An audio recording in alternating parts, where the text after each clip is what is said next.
தமிழ் சினிமாவோட பழம்பெரும் தயாரிப்பாளர்கள்ல ரொம்ப முக்கியமான ஒருத்தர் தான் ராஜன் அவர்கள். அண்ட் இவர் வந்து பார்த்தீங்கன்னா, சமீபத்தில தற்கொலை பண்ணிக்கிட்டாரு அப்படிங்கிற செய்தி வெளியாகி, உண்மையிலேயே எல்லோருக்கும் மிகப்பெரிய ஒரு அதிர்ச்சியை ஏற்படுத்தி இருந்துச்சு. அண்ட் அவரோட மறைவுக்கு பின் தொடர்ந்து எல்லாருமே அவர பத்தி நெறைய விஷயங்கள் பார்த்து வந்துட்டு இருக்காங்க. அண்ட் அவங்க வீட்ல நடக்கிற ஒரு சில சின்ன விஷயங்கள் கூட சோசியல் மீடியால வைரலா போய்க்கிட்டு இருக்கு. அந்த வகையில சமீபத்தில தெரிய வந்திருக்கிறது என்ன அப்படின்னா, ராஜன் அவர்களோட கட்டிலுக்கு அடியில இருந்த பொருட்கள பார்த்து அவங்களோட ஃபேமிலி மெம்பர்ஸ் வந்து ரொம்பவே எமோஷனல் ஆகியிருக்காங்களாமா. குறிப்பா அவங்களோட பொண்ணெல்லாம் தேம்பி ஆரம்பிச்சிருக்காங்க. அண்ட் அப்படி அந்த கட்டிலுக்கு அடியில என்ன பொருள் இருந்திருக்கு அப்படிங்கிறத தான் இந்த ஒரு வீடியோவில் நம்ம பார்க்க போறோம். தமிழ் சினிமால பாம்பு சட்டை, பகாசுரன் போன்ற படங்களை தயாரிச்சிருந்தவர் தான் ராஜன் அவர்கள். சமீபத்தில் இவர் கூவம் நதிக்கரையில் விழுந்து இறந்து போயிட்டாரு.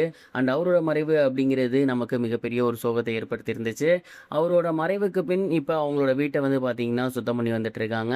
அண்ட் இந்த வகையில் அவரோட வீட்டை, குறிப்பாக அவரோட ரூமை சுத்தம் பண்ணும் போது அவரோட கட்டிலுக்கு அடியில் ஒரு சில பொருட்கள் இருந்திருக்கு. குறிப்பாக அவர் தயாரித்த படங்களோட அந்த ரீல் இருக்கும் இல்லையா, அந்த ரீல் பெட்டிகள்லாம் வந்து அவரோட கட்டிலுக்கு அடியிலே இருந்திருக்கு. என்னப்பா சொல்கிற அப்படின்னு கேட்டிங்கன்னா, எஸ், இப்போ தான் வந்து பார்த்தீங்கன்னா டிஜிட்டல் மயமாக்கப்பட்டிருக்கு. பட் இதற்கு முன்னாடியெல்லாம் படங்கள் எடுக்கிறாங்க அப்படின்னா அது ரீலில் தான் இருக்கும். அந்த ஒரு ரீல் வந்து கட்டிலுக்கு அடியில் வச்சுருந்துருக்காங்க. குறிப்பாக அவர் பழைய படங்கள்லாம் எடுத்திருப்பார் இல்லையா, அந்த பழைய படங்களோட ரீல் பெட்டிகள் எல்லாமே அவரோட கட்டிலுக்கு அடியில் இருந்திருக்கு.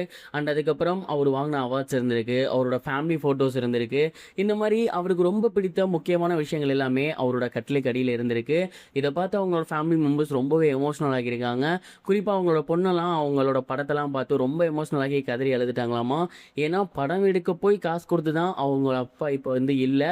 அண்ட் அந்த படங்கள் எல்லாமே இப்போ அடியில் கிடக்கிறத பார்த்து ரொம்ப ரொம்ப எமோஷனல் ஆகியிருக்காங்க. அண்ட் அதுக்கப்புறம் அவங்க எல்லாரையுமே வந்து ஆசுவாசப்படுத்தியிருக்காங்க. இந்த ஒரு செய்தி தான் சமீபத்தில் வெளியாகி சோசியல் மீடியாவில் வைரலாக போய்கிட்டு இருக்கு. இதை பற்றி நீங்கள் என்ன நினைக்கிறீங்க அப்படிங்கிறத கமெண்ட் பாக்ஸில் மறக்காமல் ஷேர் பண்ணுங்க. இது ஒரு புறம் இருக்க, சோசியல் மீடியா ஃபுல்லாகவே அட்லியோட ஃபேன்ஸ் எல்லாமே ஆர்ஜே பாலாஜியை பயங்கரமாக கலாய்ச்சி வந்துட்டு இருக்காங்க. எதற்காக அப்படின்னா, ஆர்ஜே பாலாஜி சமீபத்தில் கருப்பு படம் எடுத்திருந்தார் இல்லையா, அதில் வர நிறைய சீன்ஸ் வந்து இன்னொரு படத்தை பார்த்து பிட்டடிக்கப்பட்டதாக தான் இருக்குது அப்படிங்கிற மாதிரி அட்லியோட ஃபேன்ஸ் சொல்கிறாங்க. குறிப்பாக அந்த படத்தில் இருக்க சீன் அண்ட் இவர் எங்கே எடுத்தாரோ அந்த படத்தோட சீன்லாம் மெர்ஜ் பண்ணி போட்டு இங்கே பாருங்க அப்படிங்கிற மாதிரி சொல்லி வந்துட்டு இருக்காங்க. அண்ட் நிறைய அட்லி ரசிகர்கள் என்ன சொல்கிறாங்க அப்படின்னா, இதே அட்லி அவரோட படத்தில் இதை பண்ணியிருந்தார் அப்படின்னா இது இந்த படத்தோட காட்சி, அது அந்த படத்தோட காட்சி அப்படின்னு சொல்லி ஒவ்வொரு சீனுக்கும் கிளாரிஃபிகேஷன் கொடுத்துருப்பீங்க, அதை காப்பி அப்படின்னு சொல்லியிருப்பீங்க. பட் ஆர்ஜே பாலாஜி எடுத்தால் மட்டும் அது வந்து இன்ஸ்பிரேஷனா? இது வந்து எந்த விதத்தில் நியாயம்? கருப்பு படத்தில் வர முக்கால்வாசி சீன்ஸ் வந்து வெளியில் இருக்கக்கூடிய ட்ராமாவாக இருக்கட்டும், ஃபாரின் படங்களாக இருக்கட்டும், இந்த மாதிரியான காட்சிகள்லேருந்து எடுக்கப்பட்டதாக தான் இருக்குது அப்படிங்கிற மாதிரி கலாய்ச்சி வந்துட்டு இருக்காங்க.